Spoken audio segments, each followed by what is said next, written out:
Amigos queridos, convidamos a todos a elevarmos o nosso pensamento a Jesus, nosso bom e amado Mestre, para juntos mergulharmos o nosso sentimento neste manancial derramado sobre todos nós, manancial de amor, manancial de paz, manancial de esperanças eternas.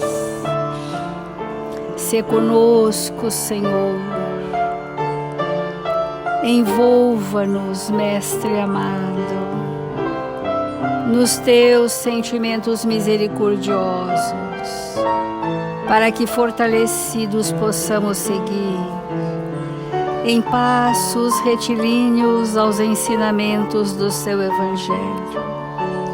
Que os amigos espirituais que solenemente se apresentam neste ambiente possam encontrar em nossos corações as sintonias alinhadas com o bem e a verdade, para que o pensamento do Cristo, através dos seus mensageiros, se manifeste entre nós nesta hora, neste raiar de um novo dia, no limiar de um novo tempo, que chega para nós trazendo vivas esperanças de um porvir feliz a todos nós. Estamos a caminho, Senhor, ainda que nossos passos sejam trôpegos. Estamos a caminho, Senhor. Jamais esmoreceremos. Quanto aos objetivos felizes traçados para a nossa evolução, ampara-nos nesta hora, Senhor. Envolva-nos em suas vibrações de paz e esperança, e dá que possamos, em seu nome, aprendermos a servir, hoje e sempre, onde quer que estivermos. Obrigada, Senhor.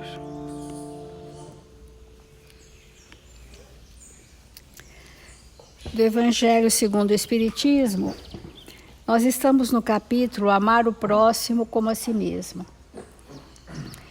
E esse capítulo vem mostrar a expressão maior da lei do amor, que se desmembra para a humanidade da Terra em várias leis, chamadas leis divinas ou naturais. E estamos também refletindo quais são as dificuldades que emperram a manifestação desse amor na forma da caridade, e também os recursos que a doutrina espírita, através de Jesus, nos oferece como sendo a prática da caridade, sem a qual não haverá libertação dos nossos espíritos, né? Quando nós dizemos fora da caridade não há salvação, nós estamos dizendo que precisamos nos salvar, e só quem pede socorro para se salvar é quem está correndo um risco, está em perigo. Serão salvos os que estão em perigo. Então nós temos que avaliar que perigos trazemos em nós, que podemos sucumbir. E esses perigos são fatores de risco do planejamento reencarnatório. São predisposições mórbidas que nós trazemos e que, se não forem observadas e saneadas, nós corremos o grande risco de falirmos novamente ou de reincidirmos nos mesmos hábitos, nas mesmas tendências do passado. Então, o item que nós estamos estudando é a fé e a caridade, que diz assim: Deus nos criou para sermos felizes na eternidade. Entretanto, a vida terrestre deve servir unicamente ao nosso aperfeiçoamento moral, que se adquire mais facilmente com a ajuda dos órgãos, ou seja, da encarnação, e do mundo material, a vida na Terra, com os bens da Terra, para que os bens da Terra possam ser recursos de expansão da inteligência do homem na Terra, do ser humano na Terra, mas que isso não se confine a esse estado de progresso horizontal. Nós precisamos de um progresso espiritual, que seria um progresso vertical, que seria a construção dos valores que expressam as leis de Deus na nossa consciência. Essa é a nossa destinação. Entretanto, diz o Evangelho, tendes razão afirmando que a felicidade está destinada ao homem neste mundo, se a procurais não nos prazeres materiais, mas no bem. Amigos, encontrar pessoas que todo o tempo do seu dia têm só prazer em fazer o bem, que tem prazer só em amar, que tem prazer só em ser benevolente, em ser tolerante, em ser piedoso, é a felicidade possível na Terra. Esse é o estado das pessoas vivazes, as pessoas felizes, as pessoas otimistas, as pessoas que estão sempre disponíveis e que abriram mão da sua pequenez, nos seus caprichos pessoais, porque já entenderam que a nossa finalidade maior na Terra, segundo o Evangelho, é unicamente o nosso aperfeiçoamento moral. E esse aperfeiçoamento se faz no tempo da encarnação, porque a encarnação ela é tão maravilhosa, o processo reencarnatório, o plano divino por nós, para aplacar as nossas culpas, os nossos gritos de horror que trazemos na intimidade do nosso espírito e que se traduzem por enfermidades, as mais variadas enfermidades, só serão saneadas se nós abrirmos mão de estarmos retroalimentando as nossas mágoas, os nossos ressentimentos, a sensação falsa de injustiça, porque não há injustiça. Então o planejamento reencarnatório, ele traz aspectos assim, que só Deus para nos conduzir ao ajuste com a lei, porque quando na erraticidade, quando no mundo espiritual, nós estávamos enlouquecidos. Isso é literal, não é uma figura de linguagem. Nós estávamos aos prantos pelas culpas de um passado que gerou tormentos. E quando nós reencarnamos, a misericórdia divina nos oportuniza situações muito desafiadoras, porém necessárias para curar-nos em espírito. E então esse, olha, é o ponto de partida. Chegamos ao mundo com esse planejamento divino que nos conduzirá ao avanço, à resolução dos nossos males, mas o percurso até chegarmos aos objetivos necessariamente precisa passar pela benevolência, pelo perdão das ofensas, né? Pela piedade, pela compaixão, pela abnegação, pelo devotamento e pela renúncia. Não são palavrinhas, são forças extremadas do espírito ligados aos sentimentos. Muitas vezes nos dizemos afetivos e até nos dizemos amorosos, mas sem obras isso é impossível. Temos manifestações externas, mas não há consistência, porque precisa ter a obra que redundou naquele sentimento. E isso se faz com absoluto esquecimento de nós mesmos, né? Então, a história da cristandade fala de mártires que foram ao suplício com alegria. Hoje, em nossa sociedade, não é preciso, para serdes cristão, nem o holocausto do mártir, nem o sacrifício da vida, mas única e simplesmente o sacrifício do vosso egoísmo, do vosso orgulho e da vossa vaidade. Então hoje nós não temos o martírio físico, não há crucificação, não há outras barbáries. Os circos de Roma desapareceram e ficaram como um fato histórico que denegriu a humanidade da Terra. Então, para sermos cristãos, o chamamento é interno. É vencer as feras íntimas que chamamos de egoísmo, de orgulho e de vaidade. Essas são as grandes feras que precisamos enfrentar. Esse é o sacrifício. Triunfareis se a caridade vos inspirar e se a fé vos sustentar. Quando nós temos queixas, temos falado muitas semanas aqui sobre queixas, o azedume da queixa, as reclamações, elas mostram a nossa inexperiência na justiça divina, de compreendermos que eu criei para mim aquela infelicidade, que aquele tormento é voluntário e que eu estou tendo uma oportunidade de me reconduzir à casa do Pai pelos caminhos da caridade, pelos caminhos do bem. Mas de que caridade nós estamos falando necessariamente? Porque a caridade que nós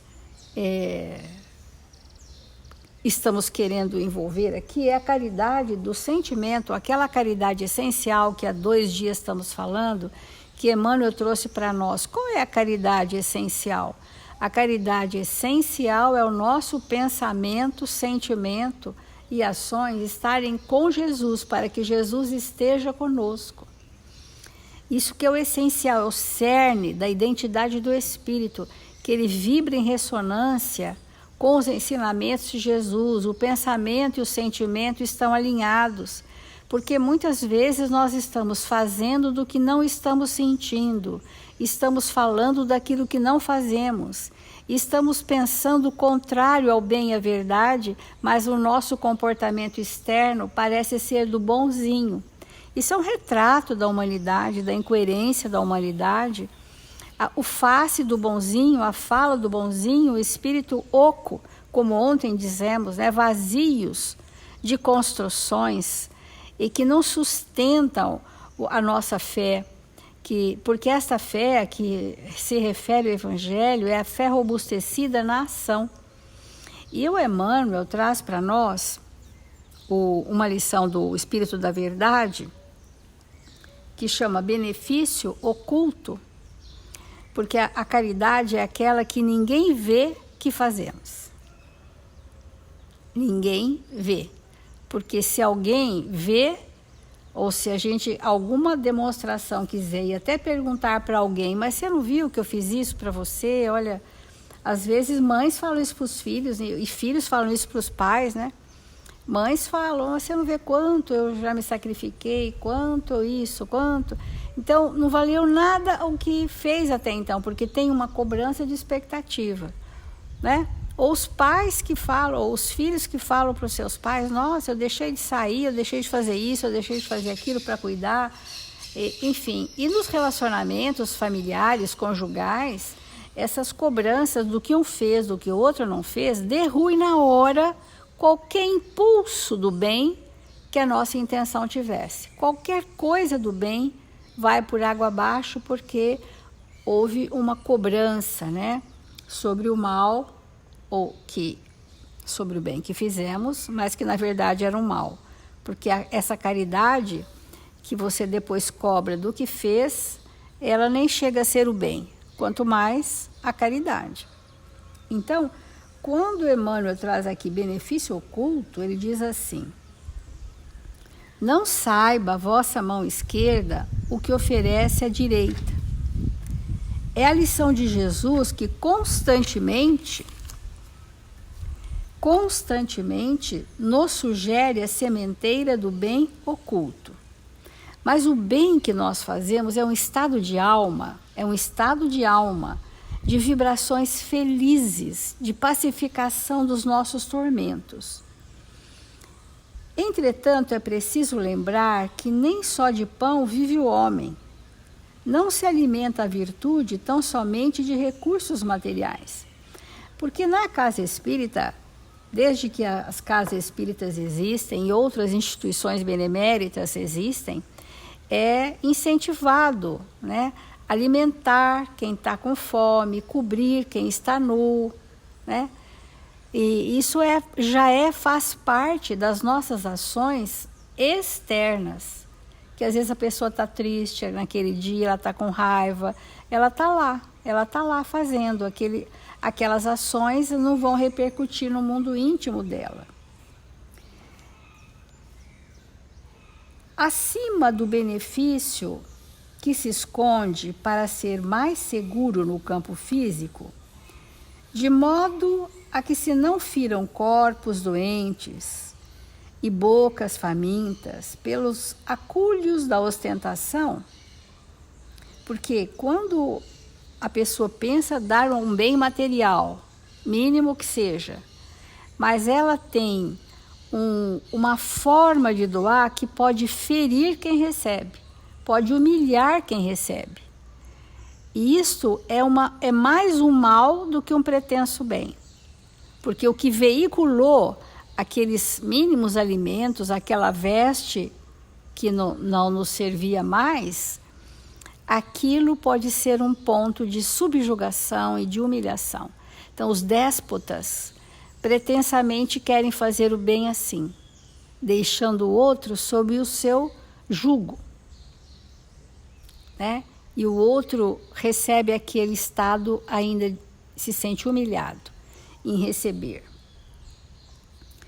E porque muitas vezes, vamos ser bem claros, muitas pessoas visitam lares muito necessitados e levam alguns víveres, coisas mínimas. E depois, na semana seguinte, chegam nesses lares e falam: cadê o que eu te dei? Onde está? Então, nós estamos dizendo que nós estamos na ilusão do bem, né? Que isso que nós estamos fazendo é um grande mal, né? É um grande mal. Então, prevalece o amparo mudo, silencioso, às necessidades do sentimento.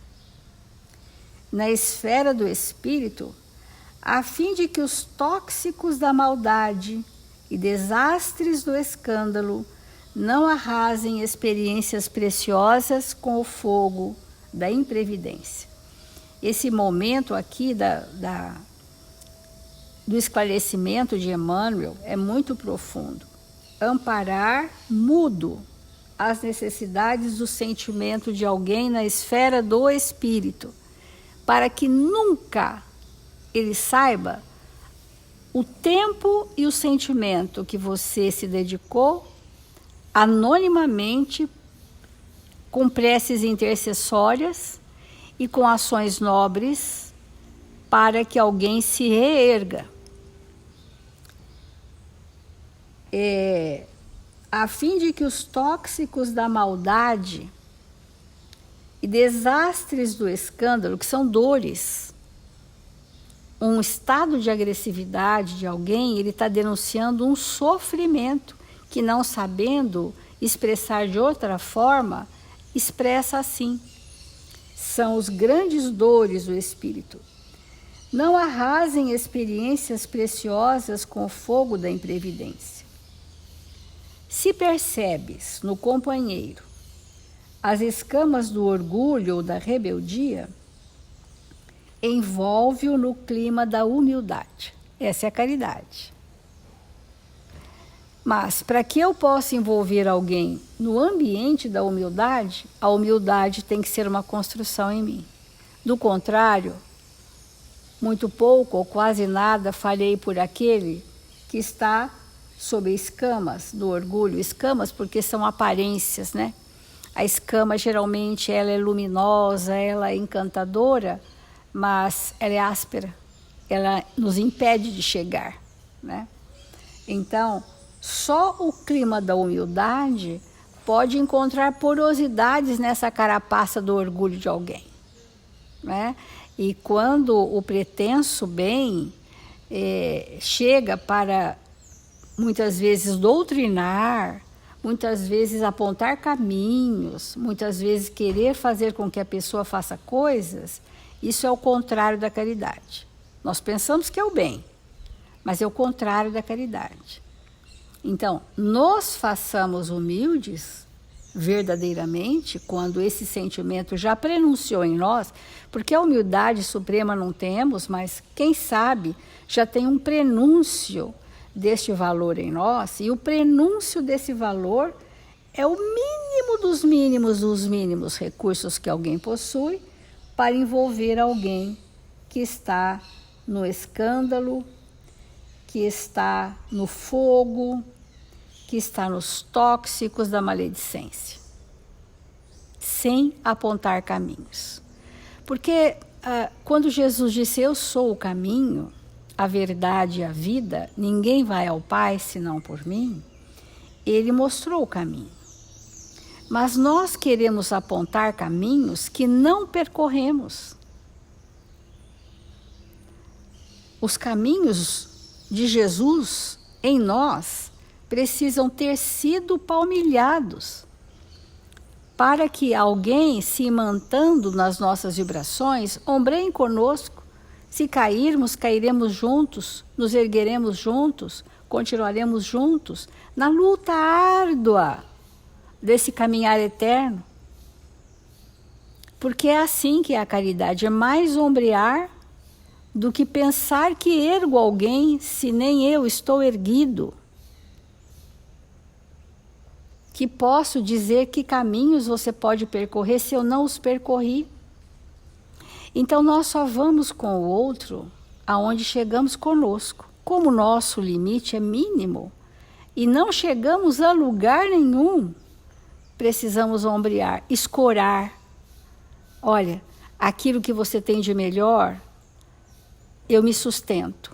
Naquilo que eu tenho um pouco melhor, eu te sustento. E nos complementaremos na caminhada, para sermos uns pelos outros. Porque as nossas dificuldades são as mesmas. E o primeiro olhar que devemos ter para o necessitado é que também somos tão necessitados quanto. Às vezes estamos com aparências felizes, mas estamos caídos na sarjeta. Nossa alma está derrubada na sarjeta do mundo. E queremos fazer algo por alguém, se nem fizemos por nós mesmos. Emmanuel disse assim: se percebes no companheiro as escamas do orgulho ou da rebeldia, envolve-o no clima da humildade, socorrendo-lhe a sede e manifesta-lhe auxílio. A pessoa que está na capa do orgulho, ela não pede ajuda. E por isso que a humildade é uma forma de socorrer sem que o outro perceba.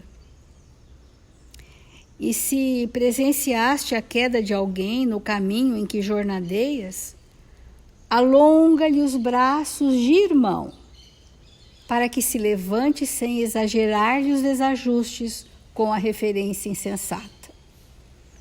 Se um amigo aparece errado aos teus olhos, cala o verbo contundente da crítica, ajudando com a bênção da prece. E se o próximo surge desorientado e infeliz em teus passos, oferta-lhe o favor do silêncio, para que se reequilibre e restaure. Quando alguém está em dor, e as crises que todos nós temos, as crises são gritos de dor, tudo que nós queremos naquela hora é que alguém nos socorra em silêncio. Porque nós temos uma consciência. Ninguém precisa dizer que erramos, porque nós já sabemos. Nós temos uma consciência lúcida. Não podemos mais alegar ignorância. Quando Jesus disse, Pai, perdoa-os, eles não sabem o que fazem. Hoje, nós sabemos o que fazemos, porque já estivemos com Jesus. Então,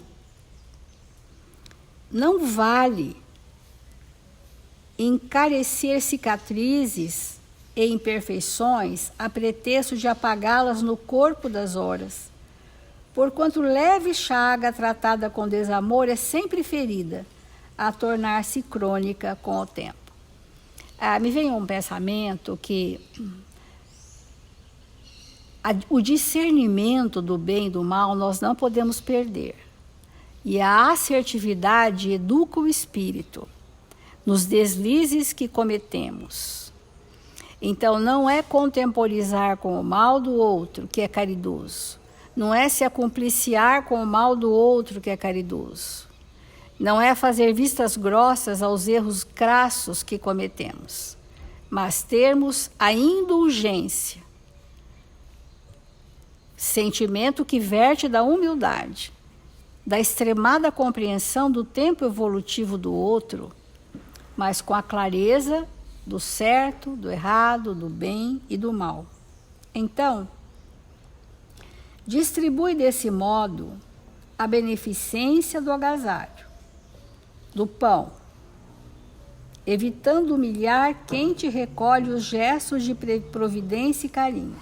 Contudo, não ouvides estender a caridade do pensamento e da língua, que é a continuação do que Emmanuel falou ontem na caridade essencial, para que o bálsamo do perdão anule o veneno do ódio e para que a força do esquecimento extingua as sombras de todo o mal.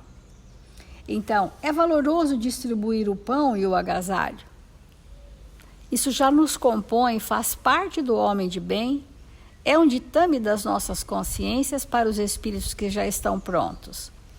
Mas a caridade é doar dos sentimentos que já construímos de forma silenciosa, porque as virtudes, como disse Jesus, uma virtude se desprendeu de mim, significa que virtudes daqueles que as possuem se desprendem espontaneamente. Ou seja, nós criamos ao nosso redor uma psicosfera, um campo vibracional, e esse campo vibracional nos retrata verdadeiramente. Esse campo das construções que todos trazemos. É isto o único reservatório que temos para distribuir a mancheias àqueles que são tocados no nosso sentimento. Seja pela compaixão, pela piedade, né? E pela sensibilidade da dor do outro.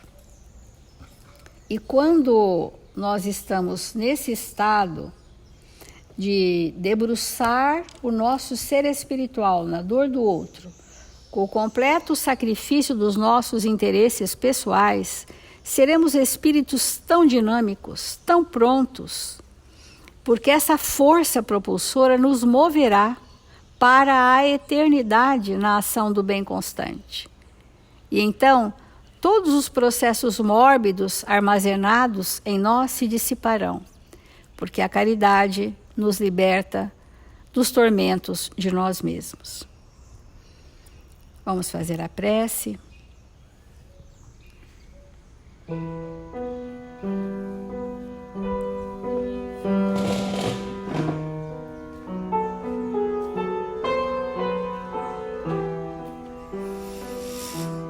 Amado Mestre Jesus, neste doce enlevo, nos sentimos embalados em nossos sentimentos mais purificados, para junto destes amigos espirituais agradecermos por tudo que a vida nos oferece. Nós te agradecemos, Senhor, aos amigos que ombreiam conosco a existência na terra, que nos toleram falhas e defeitos e equilibram nossos passos imperfeitos, trazendo paz e luz aos nossos corações. Amigos, a sensação confortadora e amena com que a palavra deles nos acerena em nossos dias de dor. Amigos, construções da fraternidade entre cada qual de nós, como irmãos, filhos de Deus, Pai amantíssimo, queremos agradecer, Senhor, não somente as horas felizes, onde somos contemplados pela alegria e pelo amor, mas te agradecemos igualmente, Senhor, as horas menos felizes, onde somos convidados a testemunhar a fé e a exemplificar o amor. Estamos unificando-nos a cada dia mais no diapasão do Cristo, para que as benesses do seu amor se derramem sobre toda a humanidade, para que sejamos instrumentos vivos do bem, onde quer que estejamos. Assim, Mestre amado, dá-nos a oportunidade de aprender a servir em seu nome. Ampara-nos em todos aqueles que nos cruzarem o caminho e que o nosso caderno de vibrações, onde registramos os apelos íntimos, sejam socorridos pelas caravanas espirituais desta casa. Assim, Mestre amado, com alegria e paz em nossos corações, encerramos as reflexões do Evangelho desta manhã. Obrigada, Senhor Jesus. Obrigada, amigos queridos, e que assim seja.